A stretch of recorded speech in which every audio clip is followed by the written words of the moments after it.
పాకిస్తాన్తో యుద్ధం నేపథ్యంలో దేశవ్యాప్తంగా సీఏ పరీక్షలను వాయిదా వేస్తున్నట్లు ఐసీఏఐ ప్రకటించింది. ఈ రోజు నుంచి మే 14 వరకు జరగాల్సిన సీఏ ఇంటర్మీడియట్ ఫైనల్ పరీక్షల్ని వాయిదా వేస్తున్నట్లు పేర్కొంది. తిరిగి నిర్వహించేది ఎప్పుడో త్వరలోనే వెల్లడిస్తామని స్పష్టం చేసింది. మరోవైపు వచ్చే 3 రోజులు విద్యా సంస్థల్ని మూసివేస్తున్నట్లు పంజాబ్ ప్రభుత్వం ప్రకటించింది. జమ్మూ కాశ్మీర్లో భారత పౌరుల లక్ష్యంగా పాక్ దాడులకు పాల్పడుతూనే ఉంది. ఈ ఉదయం షెల్స్ దాడిలో నార్త్ కాశ్మీర్లోని ఉరి ప్రాంతంలో ఓ మహిళ మృతి చెందగా మరొకరికి గాయాలయ్యాయి. రజర్వానీ నుంచి బరాముల్లా వెళ్తున్న వీరి వాహనంపై షెల్ పడి ఘటన జరిగింది. మరోవైపు ఇవాళ తెల్లవారుజామున 4:15 ప్రాంతంలోనూ డ్రోన్లు, నాసిరకం రాకెట్లతో దాడులకు పాల్పడింది. భారత వైమానిక దళం ఆ దాడులన్నింటినీ సమర్థవంతంగా తిప్పికొట్టింది. పాకిస్తాన్ నిన్న రాత్రి ప్రయోగించిన 50 డ్రోన్లను విజయవంతంగా నేలమట్టం చేసినట్లు ఇండియన్ ఆర్మీ వెల్లడించింది. నియంత్రణ రేఖ వెంబడి ఉన్న ప్రాంతాలతో పాటు ఉధంపూర్, సాంబా, జమ్మూ, ఆక్నూర్, నాగ్రోటా, పఠాన్కోట్ ప్రాంతాల్లో పాక్ దాడికి ప్రయత్నించిందని పేర్కొంది. L-70 guns, ZU-23mm Chilka systems, ఇతర అధునాతన టెక్నాలజీతో వాటిని అడ్డుకున్నామని వివరించింది. లక్నో వేదికగా ఇవాళ ఆర్సీబీ, ఎల్ఎస్జీ మధ్య కీలక మ్యాచ్ జరగనుంది. 16 పాయింట్లతో ఉన్న ఆర్సీబీ నేడు గెలిస్తే 18 పాయింట్లతో ప్లే ఆఫ్స్ బెర్త్ను ఖాయం చేసుకుంటుంది. ఎల్ఎస్జీ ఈ మ్యాచ్లో ఓడితే ప్లే ఆఫ్స్ ఆశలు దాదాపు గల్లంతవుతాయి. ఇప్పటి వరకు 11 మ్యాచ్ల్లో ఆ జట్టు 5 గెలిచి 6 ఓడింది. 10 పాయింట్లతో 7వ ప్లేస్లో ఉంది. ఇక నిన్న ధర్మశాలలో పీబీకేఎస్ డీసీ మ్యాచ్ రద్దు కాగా నేటి మ్యాచ్ కు ఎలాంటి ఆటంకం ఉండదని బీసీసీఐ తెలిపింది. భారత్ పాక్ మధ్య యుద్ధం నేపథ్యంలో గగన్యాన్ వ్యోమగామి అజిత్ కృష్ణన్ తిరిగి వాయుసేనలోకి చేరారు. 2027లో భారత్ నిర్వహించే తొలి మానవ సహిత గగన్యాన్ మిషన్ కోసం అజిత్ తో పాటు సుభాన్సు శుక్లా, ప్రశాంత్ నాయర్, అంగద్ ప్రతాప్ శిక్షణలో ఉన్నారు. అయితే ప్రస్తుత పరిస్థితుల్లో తనకు ఐఏఎఫ్ నుంచి పిలుపు వచ్చిందని అజిత్ తెలిపారు. SU-30, MKI, MiG-29 తదితర యుద్ధ విమానాల్లో 29 గంటలు ప్రయాణించిన సుదీర్ఘ అనుభవం ఆయన సొంతం. సీఎం చంద్రబాబు నాయుడు అనంతపురం జిల్లాలో పర్యటించనున్నారు. ఉదయం 9:30 ఉండవల్లి నుంచి బయలుదేరి గన్నవరం ఎయిర్పోర్టుకు చేరుకుంటారు. అక్కడి నుంచి పుట్టపర్తి చేరుకుని హెలికాప్టర్లో వజ్రకారూరు మండలం ఛాయాపురం గ్రామానికి చేరుకుంటారు. మార్గమధ్యంలో హంద్రినీవా కాలువ పనుల్ని పరిశీలిస్తారు. 12:15 ఛాయాపురంలో ప్రజావేదిక వద్ద అధికారులు, ఇంజనీర్లతో సమావేశమై అక్కడి నుంచి బెంగళూరుకు పయనమవుతారు. విజయవాడలో ఓ వ్యక్తి గంజాయి మత్తులో కుటుంబ సభ్యులపై దాడి చేస్తున్నాడు. సొంత కొడుకే ఇలా ప్రవర్తిస్తుండటంతో తల్లిదండ్రులు ఆవేదన వ్యక్తం చేస్తున్నారు. గంజాయి తాగి ఇంట్లోని సామాన్లు అమ్ముకుంటున్నాడని వాపోతున్నారు.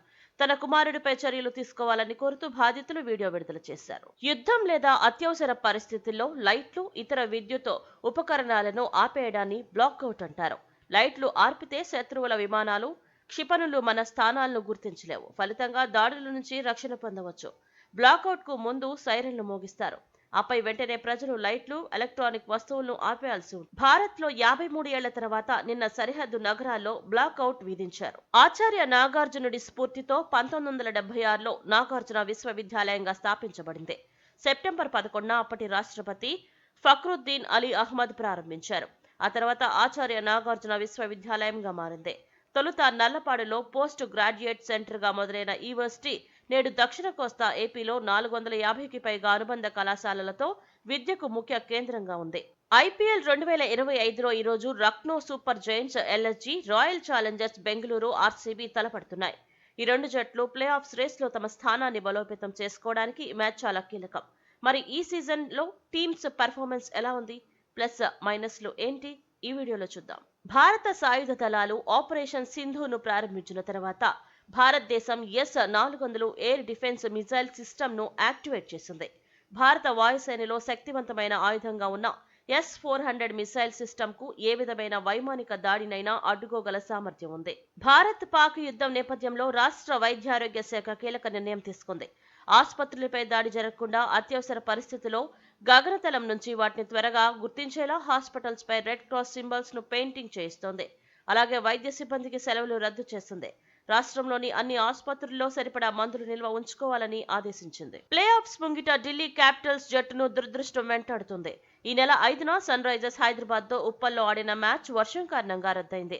ఇక నిన్న ధర్మశాలలో పంజాబ్ తో ఆడాల్సిన ఆటను భద్రతా కారణాలతో ఆపేశారు. ఉప్పల్ మ్యాచ్ కు 1 పాయింట్ లభించగా నిన్నటి మ్యాచ్ కు పాయింట్లు కేటాయించలేదు. మరి ఆ గేమ్ మళ్ళీ నిర్వహిస్తారా లేక పాయింట్స్ షేర్ చేస్తారా అన్నది ఆసక్తికరంగా మారింది. ధర్మశాలలో నిన్న రాత్రి పీబీకేఎస్ డీసీ మధ్య మ్యాచ్ ఆగిపోయిన సంగతి తెలిసిందే. స్టేడియంలోని ప్రేక్షకుల్ని ఖాళీ చేయించడంలో బీసీసీఐ చాకచక్యంగా వ్యవహరించింది. స్టేడియంలో లైట్స్ ను మొదట ఆపేశారు. సాంకేతిక వైఫల్యమని చెప్పి జనాన్ని ఖాళీ చేయించారు. బయటకెళ్లాక గానీ ప్రేక్షకులకు విషయం తెలియలేదు. ఒకవేళ ముందే చెప్పి ఉంటే ఖచ్చితంగా తొక్కిసలాట జరిగి ఉండేదని వారు సోషల్ మీడియాలో పేర్కొంటున్నారు. హైదరాబాద్ లో రేపటి నుంచి ప్రారంభం కానున్న మిస్ వరల్డ్ పోటీలపై యుద్ధ నీడలు కమ్ముకున్నాయి. నగరంలో హై అలర్ట్ కొనసాగుతుండగా అందాల పోటీలో పాల్గొనే విదేశీ ప్రతినిధులకు ఇటు సామాన్యులకు భద్రత కల్పించడం సవాల్గా మారింది. 3 వారాల పాటు మిస్ వరల్డ్ పోటీలు జరగనుండటంతో అప్పటి వరకు అన్ని సజావుగా కొనసాగేలా చూడటం అత్యంత ఆవశ్యకరం.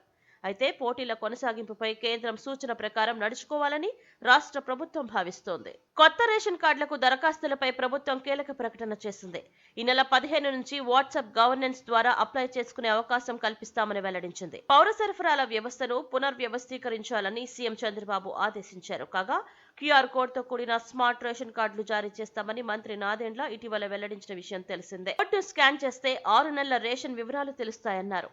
పౌర విమానయాన శాఖ మంత్రి రామ్మోహన్ నాయుడు భద్రతను కేంద్రం Y+ కు పెంచింది. ఇప్పటి వరకు ఆయనకు Y కేటగిరీ భద్రత ఉండేది. దీంతో అదనంగా మరో 4 భద్రతా సిబ్బంది కలిపి 11 మంది ఆయనకు భద్రత కల్పిస్తారు. వీరిలో రాష్ట్రం తరఫున 2 గన్మెన్లు, సిఆర్పీఎఫ్ నుంచి 2 కమాండోలు ఉంటారు. రాష్ట్రంలో ఇవాళ ఎండ తీవ్రత పెరిగే అవకాశం ఉందని ఏపీఎస్డీఎంఏ తెలిపింది. గరిష్ట ఉష్ణోగ్రతలు 42 నుంచి 43.5 డిగ్రీల మధ్య నమోదవుతాయని పేర్కొంది. మన్యం జిల్లా పాలకొండ, తూర్పు గోదావరిలోని గోకవరం, కాకినాడలోని ఏలేశ్వరం మండలాల్లో తీవ్ర వడగాలులు, మరో 21 మండలాల్లో వడగాలులు వీస్తాయని హెచ్చరించింది.